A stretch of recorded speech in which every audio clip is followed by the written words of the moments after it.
మన యొక్క దేశం పేరేంటి? భారతదేశం. మన యొక్క దేశం పేరేంటి? ఆంధ్రప్రదేశ్. భారతదేశం. భారతదేశం అక్క. భారతదేశం. ఇంగ్లీష్ లో ఏమంటారు? మన ఇండియా. ఇండియా అంటారు. ఎందుకు భారతదేశం అనే పేరు వచ్చిందో తెలుసా? మన దేశాన్ని అంటే భరతుడు అనే ఒక ఆయన పరిపాలించాడు, అందుకని భారతదేశం ఆ పేరు వచ్చింది. ఏమొచ్చింది? భారతదేశం. తర్వాత బ్రిటిషర్స్ వచ్చారు కదా, వాళ్ళు ఇండియా అనిపించారు. ఏమనిపించారు? ఇండియా అనిపించారు. ఎందుకంటే భారతదేశం పిలవడం వల్ల కష్టంగా ఉండి ఇండియా అనిపించారు. ఏమనిపించారు? ఇండియా. మరి మన దేశం పేరు బైబిల్లో ఉందా? బైబిల్లో ఉందా లేదా? ఎంతమంది ఉందంటారు? చేయొద్దని. ఎంతమంది లేదంటారు? చేయొద్దని. లేదని. దేశం పేరు బైబిల్లో ఉంది. ఎక్కడ ఉంది? కూర్చో. ఎస్తేరు గ్రంథంలో ఉంది. బైబిల్లో ఎస్తేరు గ్రంథంలో మొదటి అధ్యాయం.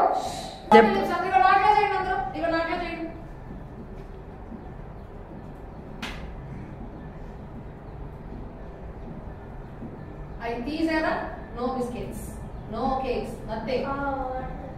ఎవరు మాట్లాడద్దు. ఇంకా దేశం మరి ఏమని రాయబడింది? హిందూ దేశము. ఏమని రాయబడింది? హిందూ దేశం. మన దేశాన్ని ఇది వరకు హిందువులు ఎక్కువ ఉండేవారు దేశంలో, అందుకని హిందూ దేశం అని పిలిచారు. హిందుస్థాన్ అంటారు కదా. ఏమన్నారు మన దేశాన్ని? హిందుస్థాన్ అంటారు. అందుకే సారే జహా సే అచ్చా నాకు వచ్చాక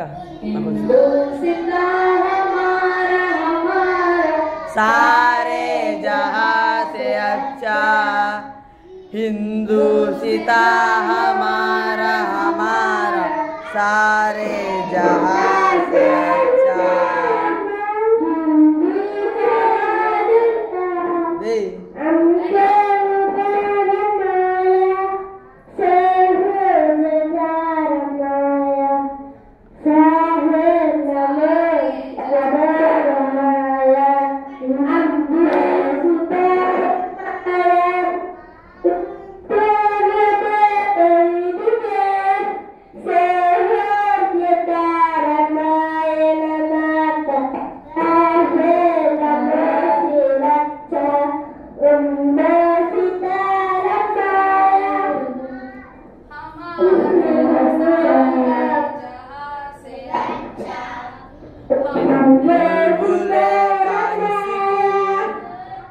गुलसिता हमारा हमारा सारे जहाँ से अच्छा हिंदू। ఇవన్నీ మన నేషనల్ సాంగ్స్ మర్చిపోవచ్చా? నేషనల్ యాంథమ్ ఎవరు రాశారు? రవీంద్రనాథ్ ఠాగూర్. రవీంద్రనాథ్ ఠాగూర్. पंजाब सिंधु गुजरात मराठा द्राविड़ उत्कल बंगा विंध्य हिमाचल यमुना गंगा उच्चल जलसिता गंगा तपस्व नामे जारे तपस्व आशिक मारे जारे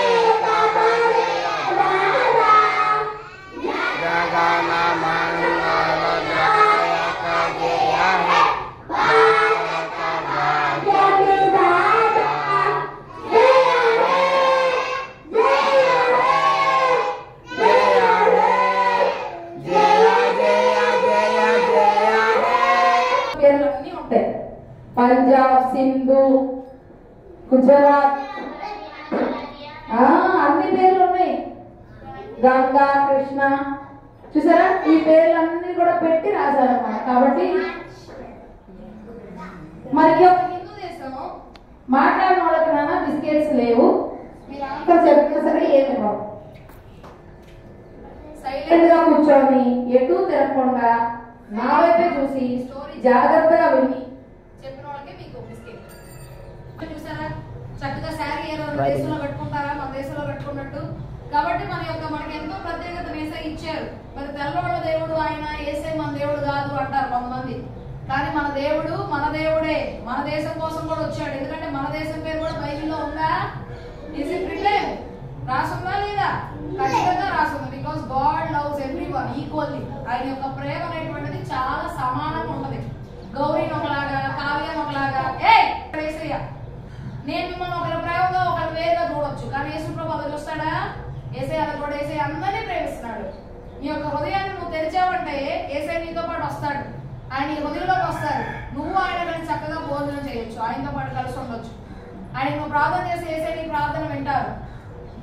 మరి ఒక హిందూ దేశాన్ని పరిపాలిస్తున్నటువంటి రాజుగారి పేరు అహష్వేరోషు. ఏ పేరు? అహష్వేరోషు. ఆ యొక్క అహష్వేరోషు దగ్గర 127 సంస్థానాలు ఉన్నాయి, అంటే 127 కింగ్డమ్స్ ఉన్నాయి. ఏమున్నాయి?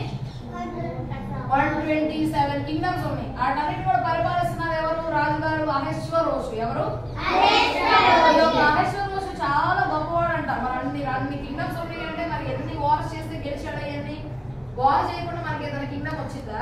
కింగ్స్ ఇద్దరు ఉన్నారనుకో, ఈ ప్లేస్ అయినా ఇంకో ప్లేస్ ఆయనతో కలిపి వార్ చేసినప్పుడు ఇద్దరు కింగ్స్ కూడా కొన్ని హార్సెస్ ఇవన్నీ కూడా తెచ్చుకొని, చారియట్స్, రథాలు, గుర్రాలు ఇవన్నీ కూడా తెచ్చుకొని యుద్ధాలు చేస్తారు కదా, బాణాలు వేసి రకరకాలుగా యుద్ధాలు చేస్తారు. ఈట తీసుకొని కొట్టుకుంటారు, కత్తులతో అటు చేస్తూ ఉంటారు.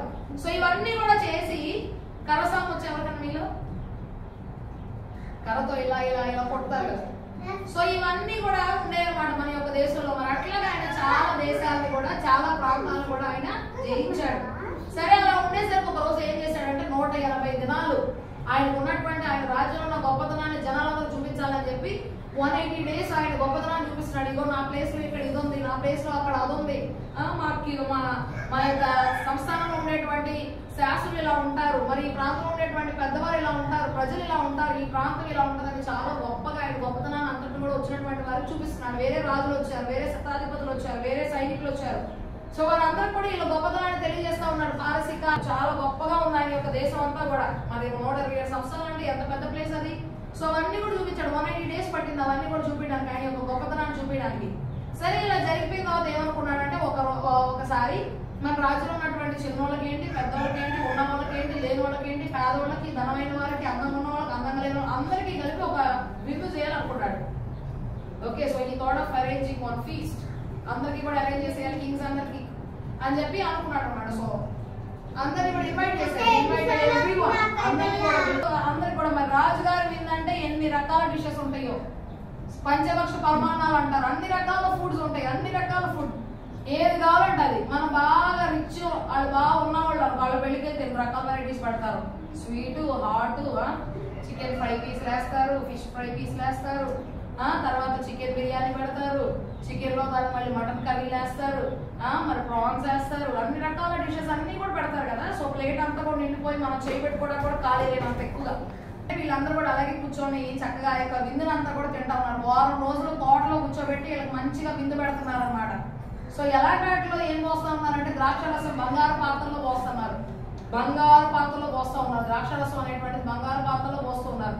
సో ఇంకా అలా పోస్తూ ఉండేసరికి అందరూ కూడా ఎంత కావాలంటే అంత హ్యాపీగా రాజుగారు చెప్పారు, ఎవరికి ఎంత కావాలంటే అంత వడ్డించండి, ఎవరిని ఏం అనొద్దు, ఎవరిని తిట్టొద్దు, ఎవరిని ఎక్కువడికి వాళ్ళు తిట్టొద్దు, ఎవరికి ఎంత కావాలంటే అంత ఇచ్చేసేయండి అనగానే ఇంకా చక్కగా వాళ్ళు వడ్డిస్తున్నారు, ద్రాక్షరసాన్ని పోస్తున్నారు, హ్యాపీగా వాళ్ళు ద్రాక్షరసాలు తాగుతున్నారు, అంతా కూడా ఎంజాయ్ చేస్తున్నారు. బాగుంది 6 రోజులు. అదే సమయంలో రాణి ఉందన్నమాట. సో ఆ యొక్క రాణి గారి పేరు వస్తి. ఏం పేరు? వస్తి.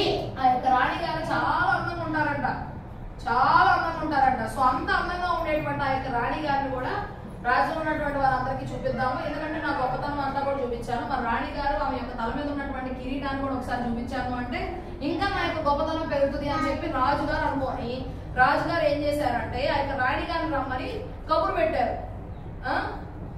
అంతఃపురంలోనేమో రాణి గారు ఉంటారు, రాజులోనేమో ఎవరుంటారు? రాజు గారు ఉంటారు. సో అందుకని ఇంకా అలా కబురు పెట్టగానే రాణి గారికి ఏమో భయం వేసింది. అక్కడ అందరూ ఏం తాగుతున్నారు? ద్రాక్షారసం తాగుతున్నారు. ద్రాక్షారసం తాగే వాళ్ళకి ఏం చేస్తున్నారో తెలుస్తుందా? మందు తాగే వాళ్ళకి ద్రాక్షారసం 10 దాకా తాగారనుకో మొత్తం వచ్చేస్తుంది, నిద్రపోవాలనిపిస్తుంది. సో మనం ఏం చేస్తామో మనకు తెలియదు, మనం అన్కాన్షియస్ అయిపోతాం. We don't know what we are doing అనేది, మనం ఏం చేస్తాం అనేది మనకు తెలియదు. సో అట్లా మనం బిహేవ్ చేస్తూ ఉంటాం. మందు తాగే వాళ్ళు తెలుస్తుందా? స్టడీ అంటారు కానీ పడిపోతారు, ఎక్కడో వెళ్ళిపోయి కుప్పలో పడుకుంటారు, పక్కనే కుక్క వచ్చి పక్కన అది కూడా పడుకుంటారు, కానీ వాళ్ళకి తెలుస్తుందా? తెలియదు. ఎందుకంటే వాళ్ళు బాగా మందు తాగేసి వాళ్ళకి ఏం జరుగుతుందో కూడా తెలియదు. అలాగే ఒక ద్రాక్షారసాన్ని తాగకూడదు, నేమే పడలేదు, ఏదో ద్రాక్షారసాన్ని కూడా తాగి అలా ఉన్నారు. అమ్మో నేను ఇప్పుడు వెళ్ళానంటే నన్ను వాళ్ళు ఏమో చేస్తారేమో అని చెప్పి రాణిగారికి భయం వేసి వెళ్ళలేదు. రాణిగారు వస్తీ రాణి అక్కడే ఉండిపోయింది.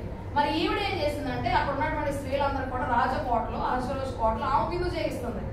మరి స్త్రీలందరూ కూడా వచ్చారు, వాళ్ళకి కావాల్సిన ఫుడ్ వాళ్ళందరూ తింటున్నారు, ఎంజాయ్ చేస్తున్నారు. అయితే కింగ్డమ్ శూషణ కోట అయింది. ఏంటిది ఆ కోట పేరు? కోటకి రాజు అహేశ్వరోషు, రాణి గారు వస్తి. ఓకే, సో స్త్రీలకు ఆమె చేస్తా ఉంది. ఇంకా అలా జరుగుతూ ఉన్నటువంటి టైంలో ఏమైందంటే రాణి గారు రాలేదనేసరికి రాజుగారికి చాలా కోపం వచ్చింది. మరి రాజుగారు అమ్మ చెప్పిన మాట మనం వింటాం, నాన్న చెప్పిన మాట అమ్మ అమ్మని నాన్న కొడతారు. మరి అందుకని అమ్మ ఏం చేయాలి? డాడీ చెప్పిన మాట వినాలి. సో అందుకని మరి రాజుగారి మాట రాణిగారు వినపోతే ఎట్లాగా? అప్పుడు రాజుగారి మాట రాణిగారు వినపోతే రాజులో ఉన్నటువంటి ఏ మగోడి మాట ఏ ఆడవ కూడా వినదు. సో ఇది ఏమాత్రం కూడా మంచిగా ఉండదు, కాబట్టి ఆమె అక్కడ నుంచి పంపించేయండి అని చెప్పి చెప్తారన్నమాట. సో ఇక్కడతో స్టోరీ ఎండ్ అయ్యి